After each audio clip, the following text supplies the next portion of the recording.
Ibu, saudara-saudari yang saya kasih di dalam Tuhan, sebelum kita akan bersama-sama membaca dan merenungkan sebagian daripada firman Tuhan, saya mengajak kita masuk di dalam doa. Mari kita berdoa. Betapa hati kami bersyukur, berterima kasih kepadamu Tuhan, kalau saat ini kami boleh ada sebagaimana kami ada. Hampir 6 bulan ini kami telah memasuki masa pandemi, dan kami bersyukur Engkau memimpin menuntun hidup kami dari hari ke hari hingga pada saat ini.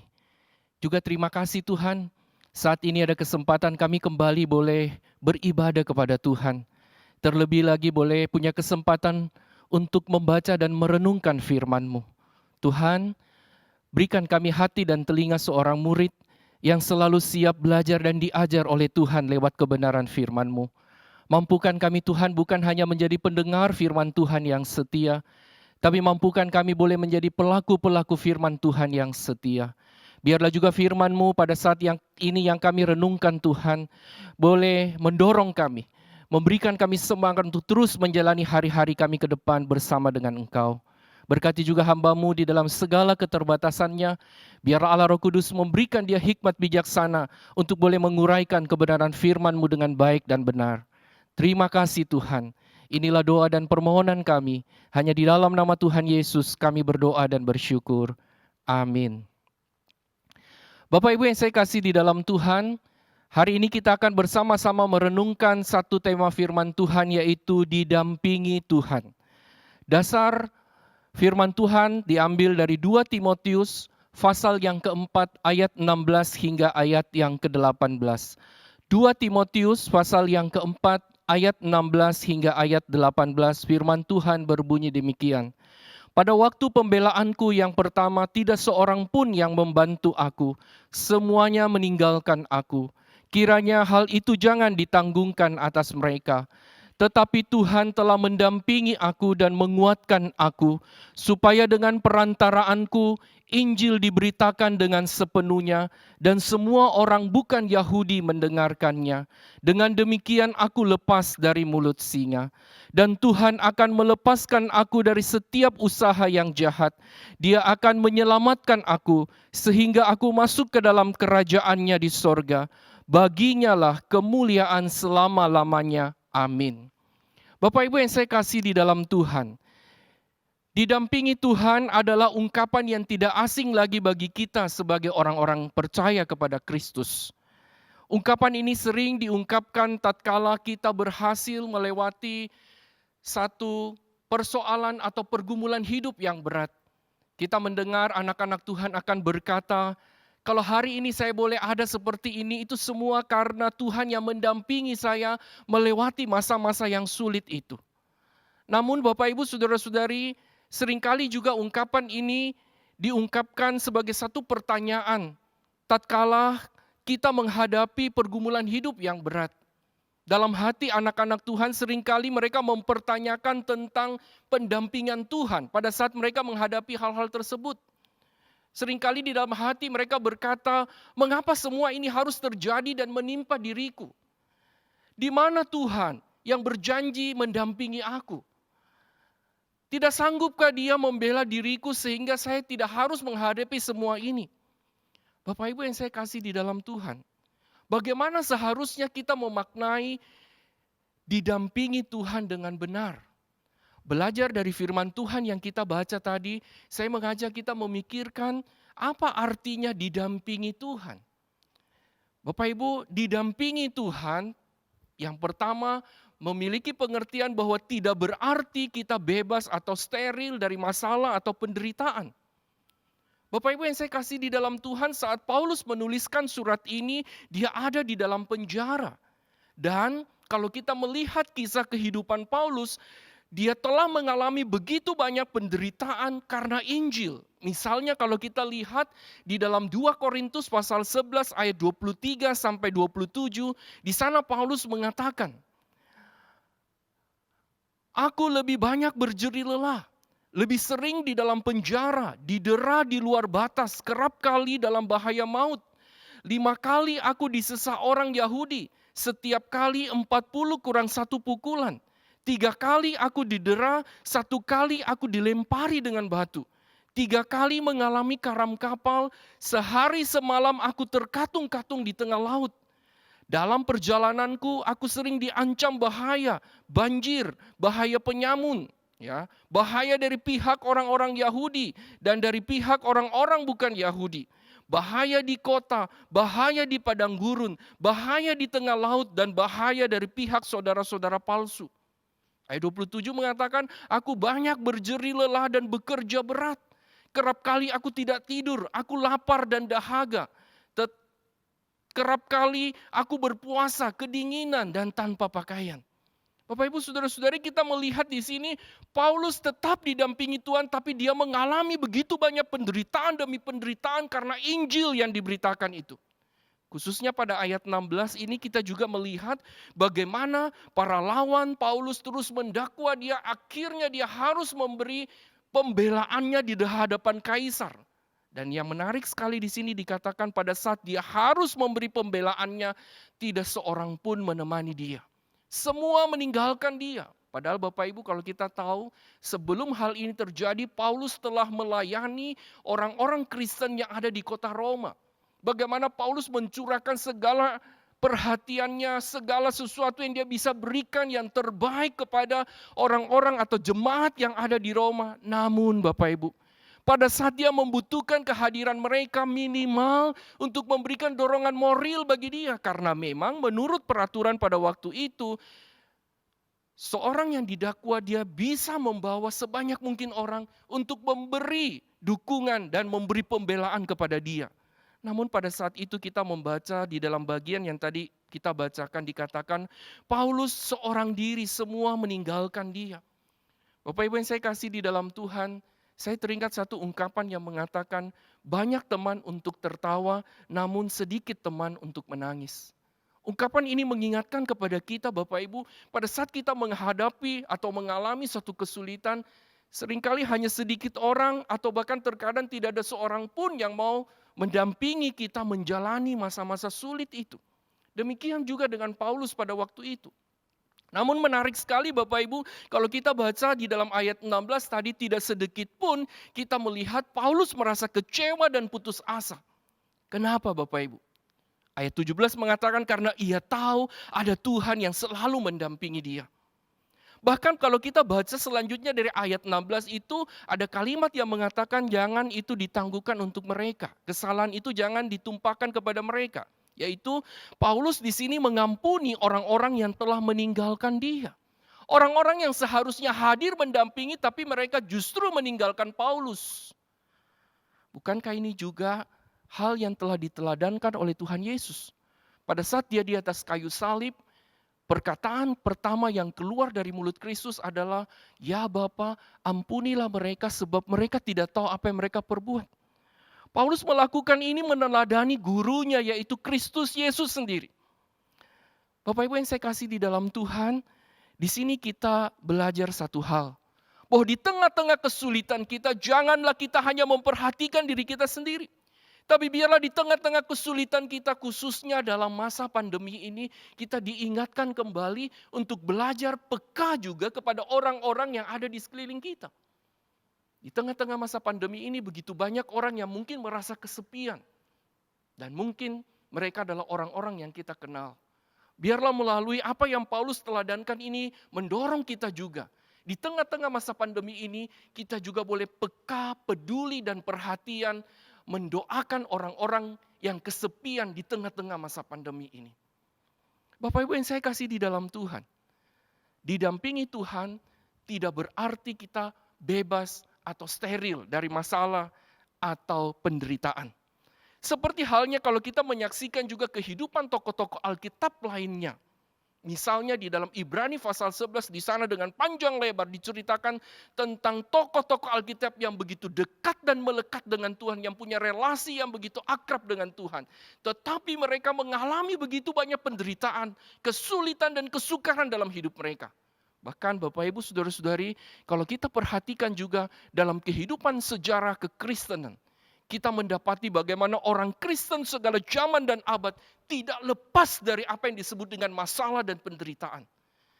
Kalau kita mengingat bagaimana kekristenan di abad-abad yang pertama, Mereka mengalami begitu banyak penderitaan, kesulitan, dan kesukaran karena iman mereka kepada Kristus. Namun Bapak Ibu, apakah mereka tidak disertai atau tidak didampingi Tuhan? Tentunya tidak. Kalau kita perhatikan bagaimana kehidupan mereka adalah hidup yang saleh, yang dekat kepada Tuhan. Namun saudara, penderitaan itu tetap hadir dalam hidup mereka. Bapak Ibu yang saya kasih di dalam Tuhan, mungkin timbul pertanyaan dalam diri kita. Kenapa orang yang didampingi Tuhan tetap mengalami penderitaan dan kesulitan? Belajar dari firman Tuhan, saya melihat saudara minimal ada dua hal. Kita sekalipun tetap dekat dengan Tuhan, didampingi Tuhan di dalam hidup ini, kita tetap mengalami penderitaan, itu adalah akibat dosa. Dosa menyebabkan manusia tidak bisa lepas dari apa yang namanya penderitaan.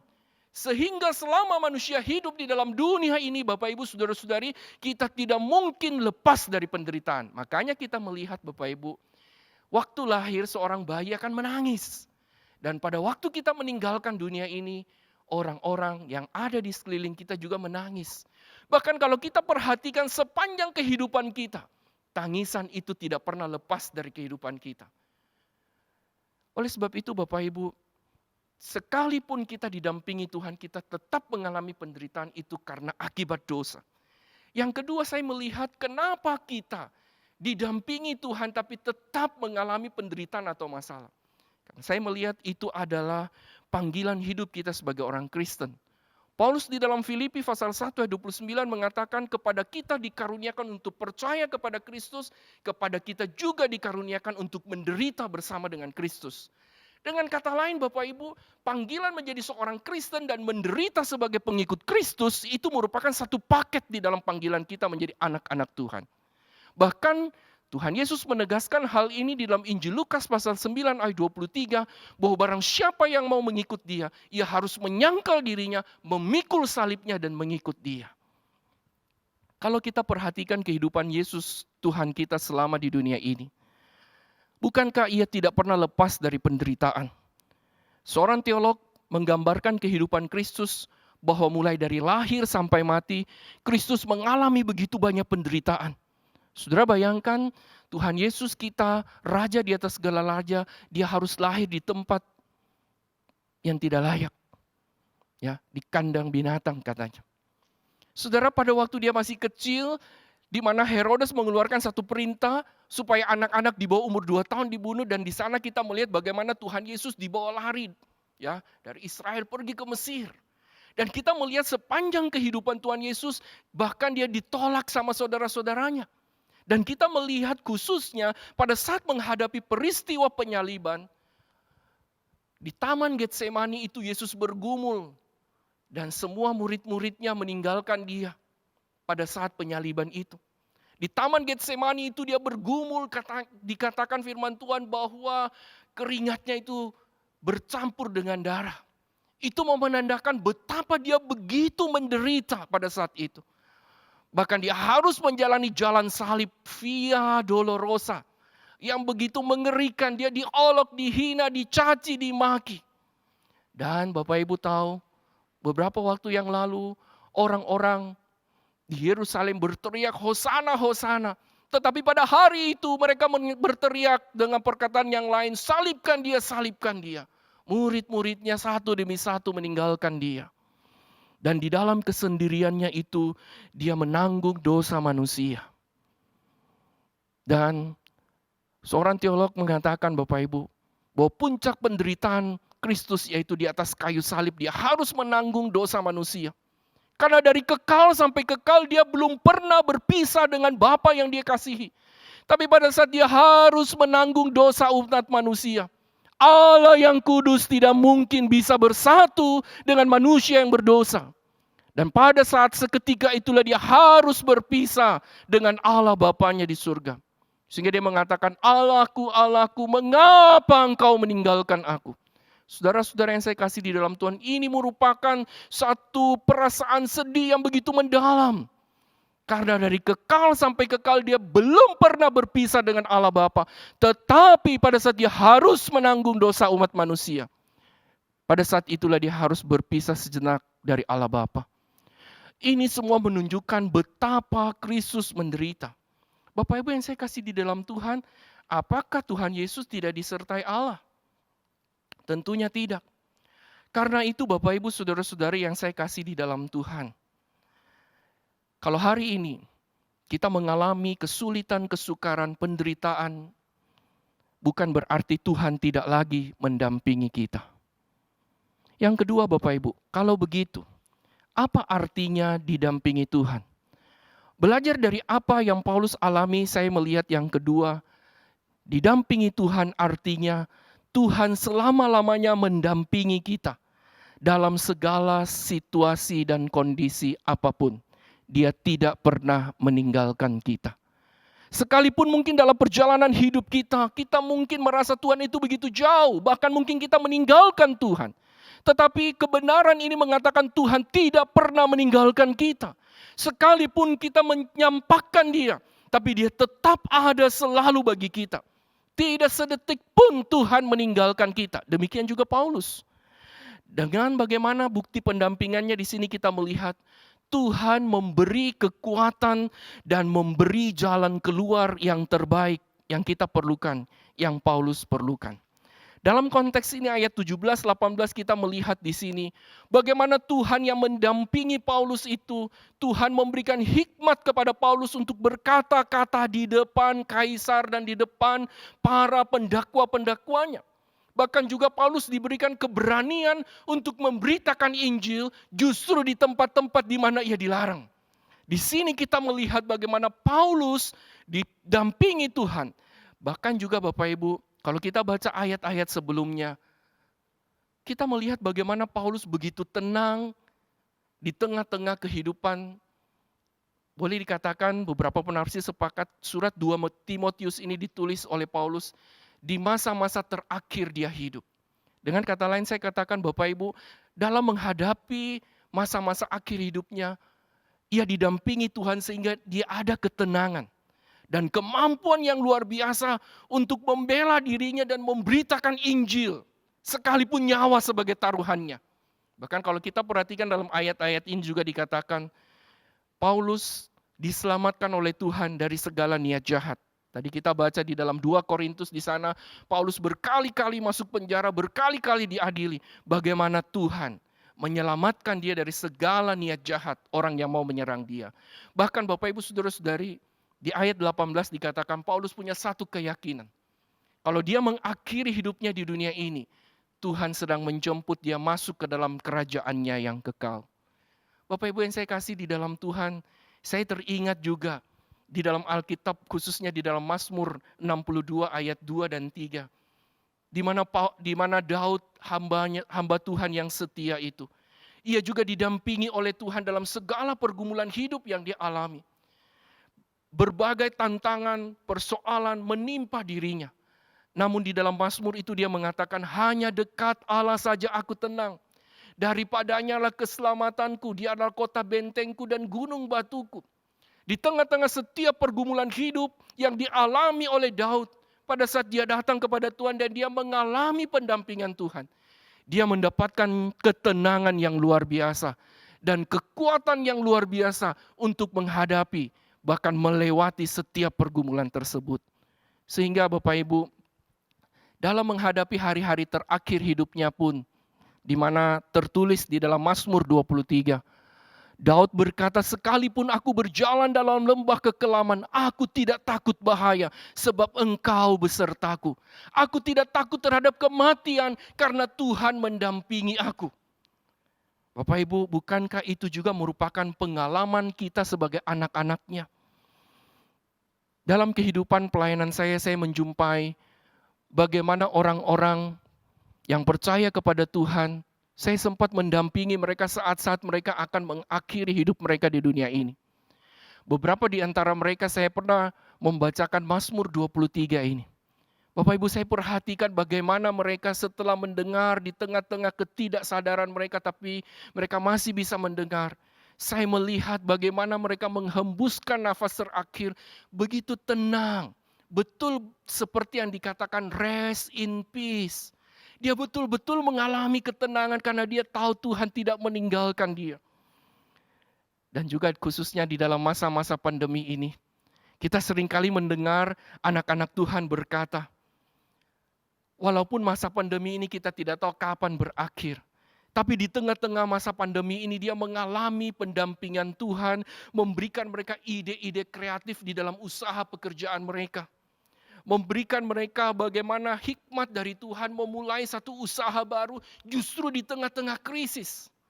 Dan bagaimana mereka melewati hari lepas hari di dalam hidup mereka, mungkin di tengah-tengah kejenuhan dan kebosanan. Mereka mengatakan, kalau hari ini saya boleh ada itu semua karena Tuhan. Dan saya sempat berbincang-bincang dengan beberapa pengusaha. Dia mengatakan begini Bapak Ibu. Saya bersyukur di tengah-tengah pandemi ini saya melihat Tuhan mendampingi saya. Puji Tuhan Pak Alex. Sampai hari ini saya belum mem-PHK seorang pun karyawan saya. Walaupun saya tahu ini sulit. Tapi puji Tuhan ada saja jalan Tuhan. Beberapa waktu yang lalu sebenarnya saya sudah rencana untuk PHK beberapa teman saya. Beberapa karyawan saya. Tetapi puji Tuhan ada seorang pelanggan yang besar yang dulu dan bahkan sudah lama tidak pernah pesan barang. Tetapi justru dalam masa pandemi ini dia pesan barang. Dia mengatakan itu semua karena Tuhan mendampingi saya. Bahkan ada seorang juga mengatakan, puji Tuhan Pak Alex, sampai hari ini saya belum mengurangi gaji karyawan saya. Kenapa? Ternyata ada pesanan yang selama ini dipesan belum diorder dengan jelas. Tetapi justru pada saat masa-masa pandemi ini, orang itu memfikskan order itu sehingga semua karyawan saya masih bisa tetap bekerja. Bapak Ibu yang saya kasih di dalam Tuhan, saya juga pernah menemui seorang ibu di hari pernikahan anaknya yang terakhir. Dia berkata kepada saya, Pak Alex, kalau hari ini Pak Alex melihat bagaimana anak saya yang terakhir ini menikah, saya mau katakan, dulu waktu suami saya meninggalkan saya, dengan anak-anak, saya sebagai single parent. Dan setelah melewati semua masa sulit ini saya melihat bahwa Tuhan itu luar biasa. Tuhan yang mendampingi saya sebagai seorang single parent yang ditinggalkan suami secara tiba-tiba. Saya tidak tahu bagaimana harus membesarkan anak-anak saya. Tapi bersyukur ada orang-orang Kristen, ada orang-orang gereja yang tiap kali memberi dukungan, dorongan bagi saya. Dan terlebih lagi Tuhan, Dia yang menopang, menuntun saya sehingga hari ini Pak Alex bisa lihat, ini anak saya yang terakhir yang akan menikah. Itu semua karena pendampingan Tuhan dalam kehidupan saya. Bapak Ibu yang saya kasih di dalam Tuhan, bahkan Tuhan Yesus di dalam kemanusiaannya, Ia juga didampingi oleh Bapa melewati jalan salib yang berat. Bahkan Dia menang atas kuasa dosa. Sehingga perkataan ke-6 dan ke-7 di atas kayu salib itu menunjukkan kuasa kemenangan Tuhan. Dia mengatakan sudah selesai. Dan kalimat terakhir dikatakan, ya Bapa ke dalam tanganmu kuserahkan nyawaku. Kalimat-kalimat ini mengungkapkan satu berita kemenangan. Bahwa Kristus didampingi oleh Allah. Bahwa kita sebagai anak-anaknya didampingi oleh Tuhan. Bukan hanya dalam kita hidup di dunia ini. Tetapi kita didampingi sampai kekekalan. Karena itu Bapak Ibu Saudara-saudari. Dalam setiap pergumulan hidup kita. Yakinlah Tuhan selalu siap mendampingi kita. Orang-orang yang kita kasihi sewaktu-waktu bisa meninggalkan kita. Orang-orang kepercayaan kita yang kita harapkan sewaktu-waktu bisa mengecewakan kita. Tetapi ingatlah ada Tuhan, ada Kristus yang tidak pernah meninggalkan kita. Sebagaimana Ia mendampingi Paulus di dalam setiap pergumulan hidupnya, Ia juga akan mendampingi kita di dalam setiap pergumulan hidup kita secara khusus dalam masa pandemi ini. Ada di antara kita yang mungkin mengalami kesulitan secara finansial. Ada yang mengalami kesulitan secara kesehatan atau mungkin juga kesulitan-kesulitan yang lain. Ingatlah Tuhan tetap mendampingi kita. Dia memberi kita kekuatan untuk menghadapi dan menjalani hidup kita di dalam masa-masa pandemi ini. Dia memberikan hikmat kepada kita untuk memiliki inovasi yang baru di dalam usaha dan pekerjaan kita. Dia juga memberikan kita ketenangan di tengah-tengah kepanikan kehidupan kita. Bapak Ibu, saya mendengar ada begitu banyak orang yang panik dengan apa yang terjadi di tengah-tengah kita. Kekhawatiran, ketakutan menguasai hidup mereka. Tapi biarlah berita firman Tuhan hari ini mengatakan bahwa Dia adalah Allah yang mendampingi kita dalam segala situasi dan kondisi. Itu akan memberikan kita ketenangan. Seperti yang diungkapkan oleh Daud, bahwa hanya dekat Allah saja aku tenang. Biarlah Tuhan mengaruniakan ketenangan kepada kita. Dan Dia akan memberikan solusi atau jalan keluar yang terbaik bagi setiap masalah hidup yang kita hadapi. Bukan hanya itu Bapak Ibu. Dia juga berjanji melindungi, menaungi, mendampingi kita. Bukan hanya di dalam sepanjang kehidupan kita di dunia ini. Bahkan Dia juga terus akan mendampingi kita sampai kepada kekekalan. Sebagaimana Daud mengalami ketenangan tatkala dia akan mengakhiri dunia ini.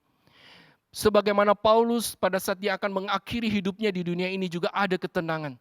Saya yakin dan percaya kita pun Tuhan akan terus memimpin, mendampingi kita, melewati satu demi satu masalah, persoalan, pergumulan dalam hidup kita. Bukan hanya di dunia ini. Bahkan dikatakan Dia juga sudah menyediakan tempat yang kekal di surga bagi setiap kita. Kiranya firman Tuhan ini memberikan dorongan, kekuatan, dan semangat bagi kita. Menjalani hari-hari kita di tengah-tengah masa pandemi yang sulit dan sukar yang tidak mengerti kapan akan berakhir. Yakinlah, Tuhan tidak pernah meninggalkan kita. Dia selalu mendampingi kita. Sehingga kita ada ketenangan, ada semangat dan sukacita menjalani hari-hari kita. Kiranya Tuhan menolong dan memberkati kita. Mari kita berdoa. Terima kasih Tuhan untuk kebenaran firman-Mu yang mengingatkan kami kembali bahwa kalau Engkau mendampingi kami bukan berarti kami tidak lagi menghadapi masalah, persoalan atau pergumulan hidup. Namun justru di tengah-tengah masalah dan pergumulan hidup itulah Engkau tetap mendampingi kami. Bahkan di tengah-tengah semua itulah Engkau memberikan kami kekuatan, kemampuan, bahkan jalan keluar yang terbaik.